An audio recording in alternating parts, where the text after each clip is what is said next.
गोवा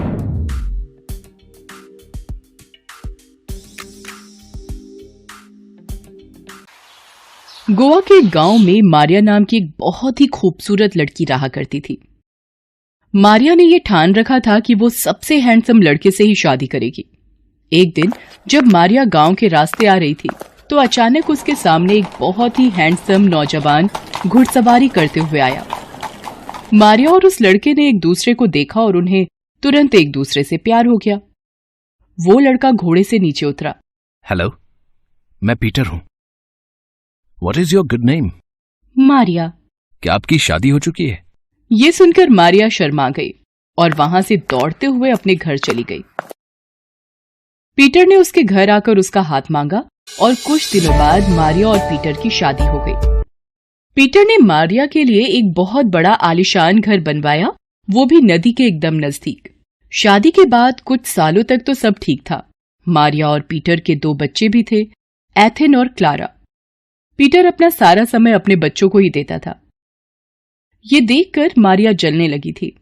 मारिया और पीटर में अक्सर झगड़े होने लगे थे। अब पीटर को मारिया में कुछ खास इंटरेस्ट नहीं था। फिर एक दिन पीटर काम के सिलसिले में किसी दूर गांव चला गया। कई महीने बीत गए। मारिया पीटर के लौटने का इंतजार कर रही थी, पर जब पीटर लौटा तो मारिया के होश ही उड़ गए। पीटर के साथ उसकी नई पत्नी थी, जेनी। जेनी बहुत ही यंग और खूबसूरत थी। जेनी को देखकर मारिया खुद को रोक न सकी और रोते हुए उसने अपने आप को कमरे में बंद कर दिया। कई दिनों तक मारिया कमरे में रोती रही और सोचती रही। फिर एक रात उसके सिर पर खून सवार था। मारिया ने अपने दोनों बच्चों के हाथ पकड़े और उन्हें नदी के पास ले गई और बिना कुछ सोचे मारिया ने उन दोनों को नदी में फेंक दिया। जब मारिया ने अपने बच्चों की चीखें सुनी तब उसे समझ आया कि उसने क्या कर दिया। वो अपने बच्चों को बचाने खुद नदी में कूद गई। नदी का बहाव तेज होने के कारण न मारिया बच सकी और न ही वो अपने बच्चों को बचा सकी। अगली सुबह जब गांव वालों को मारिया की लाश मिली तो उन लोगों ने मारिया के शरीर को दफना दिया। जब मारिया की आत्मा स्वर्ग के द्वार के अंदर प्रवेश करने जा रही थी तो फरिश्तों ने उसे वहीं रोक दिया। रुक जाओ, तुम तब तक यहां नहीं आ सकती जब तक तुम अपने साथ अपने बच्चे ना ले आओ। मारिया की आत्मा वापस उस नदी के पास आ गई और तब से वो नदी पर बैठकर रोया करती है। गांव वालों ने उसे ला लोरोना का नाम दे दिया, जिसका मतलब है रोने वाली चुड़ैल।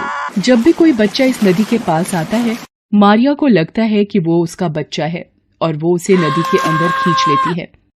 अब तक कई बच्चे ला लोरोना का शिकार बने हैं। ला लोरोना के इस खतरे से अनजान विलियम्स और उसका परिवार इस गांव में नया था। विलियम्स के बेटे जेक को तैरने का बड़ा शौक था, पर जैसे ही वो उस नदी के पास पहुंचा, ला लोरोना ने उसे नदी के भीतर खींच लिया। जेक! जेक! विलियम्स और गांव वालों ने जेक को बहुत ढूंढा, पर वो नहीं मिला। उस दिन विलियम्स ने ठान लिया कि वो ला लोरोना का अंत करके ही रहेगा। मेरे जेक की तरह तू और किसी बच्चे को नहीं खाएगी, ये मेरा वादा है। ला लोरोना का अंत करने के निश्चय से विलियम कई चर्चेस में गया और वहां उसकी मुलाकात फादर होप से हुई। विलियम्स ने रोते हुए फादर को अपनी सारी कहानी बता दी। मेरा जेक तो नहीं रहा, पर मैं नहीं चाहता कि वो चुड़ैल किसी भी और बच्चे का शिकार करे। मैं तुम्हारी जरूर मदद करूंगा, पर इसके लिए मुझे उस चुड़ैल के बारे में सब कुछ जानना होगा। फादर होप विलियम्स के साथ उस गांव आए।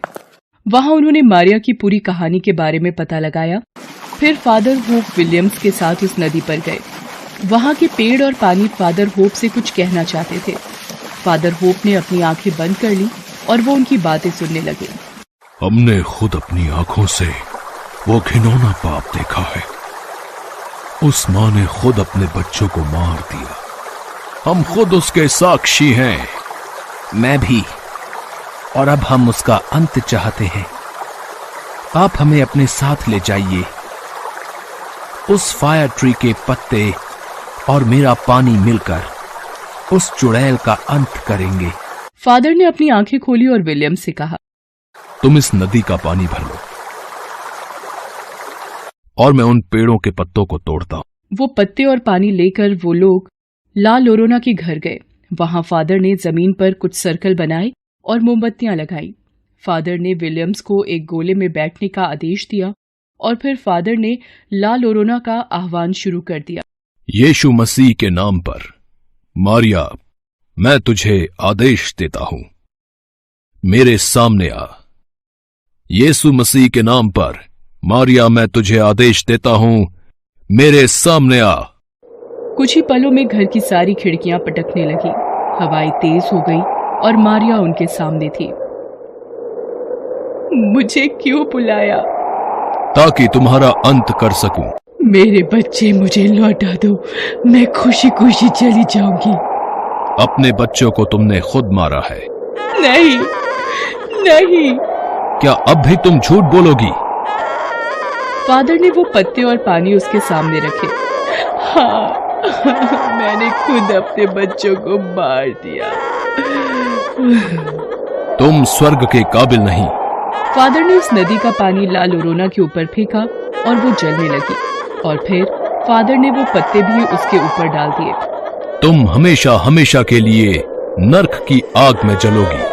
ला लोरोना जलकर खाक हो गई। विलियम्स ने फादर का शुक्रिया किया। उस दिन के बाद न किसी को रोने वाली चुड़ैल की आवाज सुनाई दी और न ही किसी बच्चे का शिकार हुआ। ला लोरोना का अंत हो गया।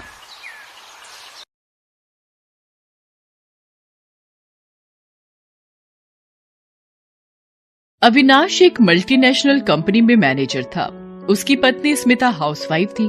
उसके 2 बच्चे थे, 9 साल की बेटी दिव्या और 8 साल का बेटा अंकुर। अविनाश के माता पिता गांव में रहते थे, लेकिन हर 3 महीने में वो अपने बेटे से मिलने शहर जरूर आते। आज भी वो आने वाले थे। अविनाश उन्हें ही लाने रेलवे स्टेशन गया हुआ था। ट्रेन लगभग सही समय पर आई। उसके माता पिता ट्रेन से उतरे। अविनाश ने अपने माता पिता के पैर छुए, उनका सामान लिया और उन्हें अपनी कार में बिठाकर घर की ओर चल पड़ा। रास्ते में कोई दिक्कत तो नहीं हुई ना माँ? अरे नहीं, अपने बेटे और पोते से मिलने आने में भला क्या दिक्कत। बस तुम्हारे बाबूजी ही रास्ते भर जागे हुए आए हैं। उनको डर था कि कोई उनका सामान लेकर नीचे ना उतर जाए। बस अब दोनों माँ बेटे मिले नहीं कि मेरी शिकायत शुरू हो गई है? सभी घर पहुंचे। स्मिता ने दरवाजा खोला, अपने सास ससुर के पैर छूकर आशीर्वाद लिया। तभी दिव्या भागती हुई आई और अपने दादा दादी के पैर छुए। दोनों ने अनमने ढंग से उसे आशीर्वाद दिया और घर के अंदर आए और अंकुर के बारे में पूछने लगे। अरे हमारा पोता कहाँ है? पोता हमारे घर का चिराग। अरे बहू, कहाँ है हमारा पोता अंकुर? जब तक वो हमारे गले नहीं लगेगा हमें चैन नहीं मिलेगा। क्या कहूँ माँ जी, दिन भर मोबाइल में गेम खेलता रहता है। स्मिता अपने सास ससुर को लेकर अंकुर के कमरे में गई। अंकुर मोबाइल में गेम खेल रहा था। अरे मेरा पोता यहाँ है, देखो तो तुम्हारे दादा दादी कितनी दूर से तुमसे मिलने आए हैं। आजा मेरा पोता, जल्दी से हमारे सीने से लग जा। लेकिन अंकुर ने अपने दादा दादी की ओर बिल्कुल भी ध्यान नहीं दिया और गेम खेलता रहा। स्मिता ये देखकर गुस्सा हो गई और उसके हाथ से मोबाइल छीन लिया। क्या मम्मी, बीच गेम में आपने डिस्टर्ब कर दिया। अंकुर, इतनी देर से तुम्हारे दादा दादी तुमसे बातें कर रहे हैं और तुम हो कि मोबाइल में घुसे हुए हो। नमस्ते दादा, नमस्ते दादी। हो गया मम्मी, अब दो मोबाइल। ऐसे नहीं, पैर छूकर प्रणाम करो, इनके साथ बैठो, बातें करो। देखते नहीं ये कितनी दूर से आए हैं। वो ये बातें कर ही रहे थे कि दिव्या उनके पास आई। अरे मम्मी, मैं हूं ना, मैं बैठती हूँ दादी और दादी के साथ, बातें भी करती हूँ। अरे नहीं नहीं, जा तू जाकर घर का काम कर, हम अभी बहुत थके हुए हैं। दिव्या को हमेशा ऐसा लगता था कि उसके दादा दादी अंकुर को ज्यादा प्यार करते हैं। वो उसके साथ ही ज्यादा समय बिताना चाहते हैं।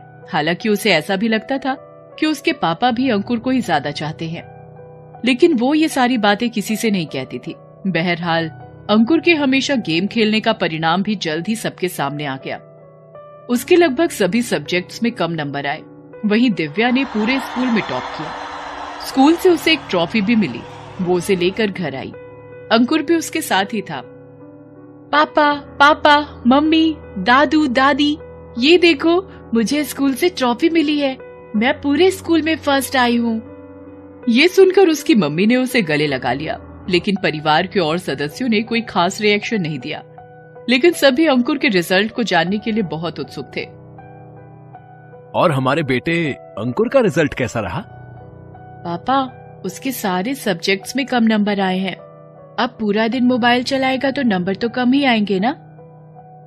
तू उसका मजाक उड़ाना बंद कर। तेरे नंबर जरा ज्यादा आ गए तो तूने कोई पहाड़ नहीं तोड़ लिया।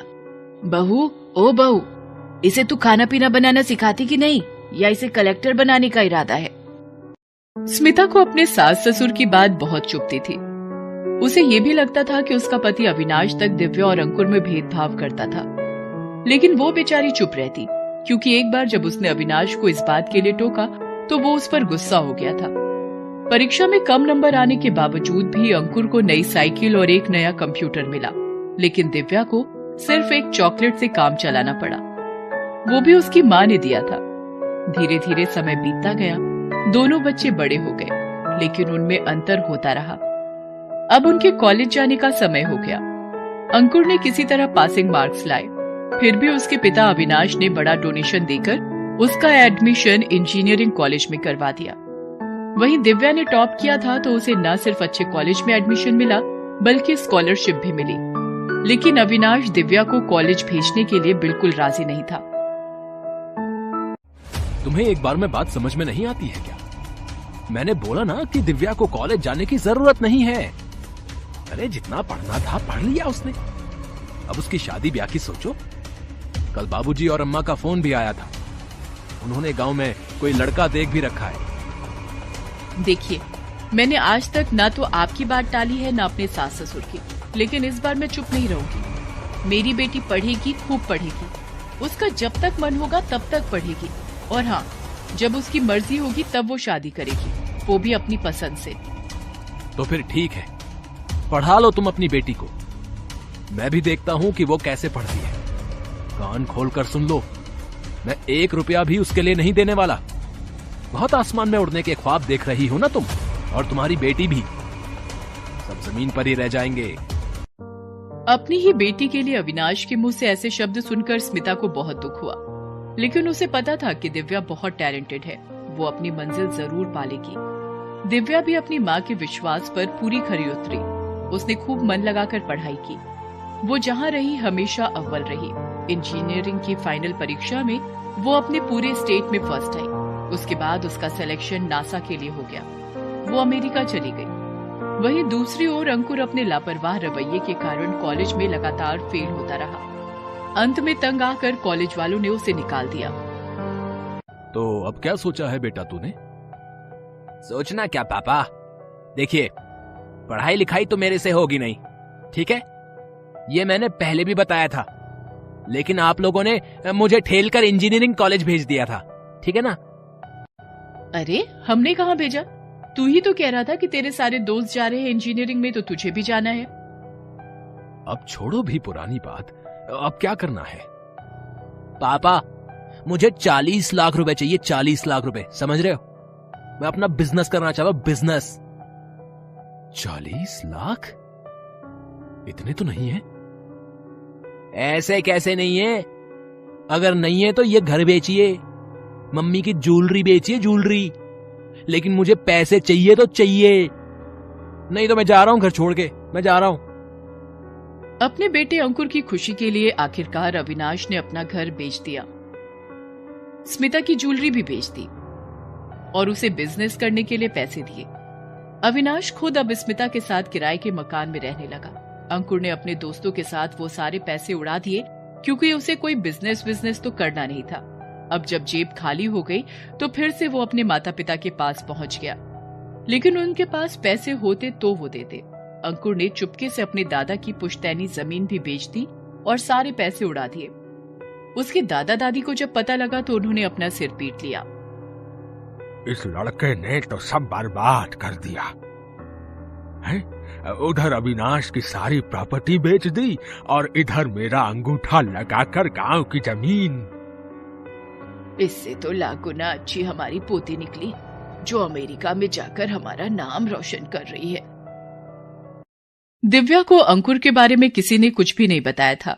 वो अमेरिका में दिलो जान से अपनी पढ़ाई में लगी थी।